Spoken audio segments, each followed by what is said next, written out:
تو میں آپ کو کیا بتا رہا تھا کہ میرے نمازیوں میں ایک نمازی ہے، ان کا نام اشرف ہے.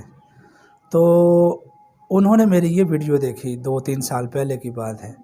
تو وہ کہنے لگے کہ جی قاری صاحب، میرے پاس ایک میرے ساتھ ملازم ہے، وہ کینٹ میں ملازمت کرتا ہے. تو وہ بڑا ہی پریشان تھا، اس کے اوپر بندشیں لگی ہوئی تھی، وہ روتا تھا بیچارہ، اتنا مقروض تھا. تو کہتا تھا کہ بس موت ایک واحد حل ہے جو مجھے بچا سکتی ہے. تو میں نے اس کو کہا کہ میں آپ کو ایک وظیفہ نہ بتاؤں، ہمارے قاری صاحب بتاتے ہیں، تو یقین کے ساتھ کرنا ہے، اگر یقین سے کرو گے تو میں آپ کو بتاؤں گا.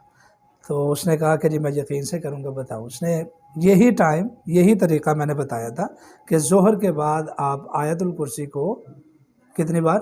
70 مرتبہ پڑھیں، اول آخر درود پاک 7 مرتبہ. تو وہ کہتا ہے اس نے 3 مہینے یہ وظیفہ کیا. پھر اس کے بعد اس کی ساری بندشیں ختم، سارے معاملات ٹھیک، ہر چیز، قرضے بھی اتر گئے، زندگی خوشحالی سے بھر گئی. یعنی کہ اس کے سارے تقاضے پورے ہو گئے، ساری حاجتیں پوری ہو گئی. یہ آیت الکرسی جو ہے نا، یہ کوئی معمولی چیز نہیں ہے، یہ اس امت کے اوپر اللہ تعالیٰ کا بہت بڑا احسان ہے.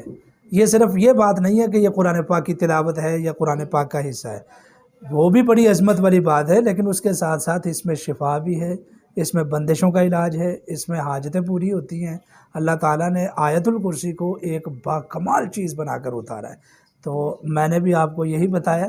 الحمدللہ آپ کی طبیعت روحانی اعتبار سے میں جو محسوس کر رہا ہوں بہت بہتر ہے، بہت بہتر ہے. اس کو جاری رکھیں، اللہ تعالیٰ آپ کو اس کے ذریعے سے انشاءاللہ شفا بھی عطا فرمائیں گے.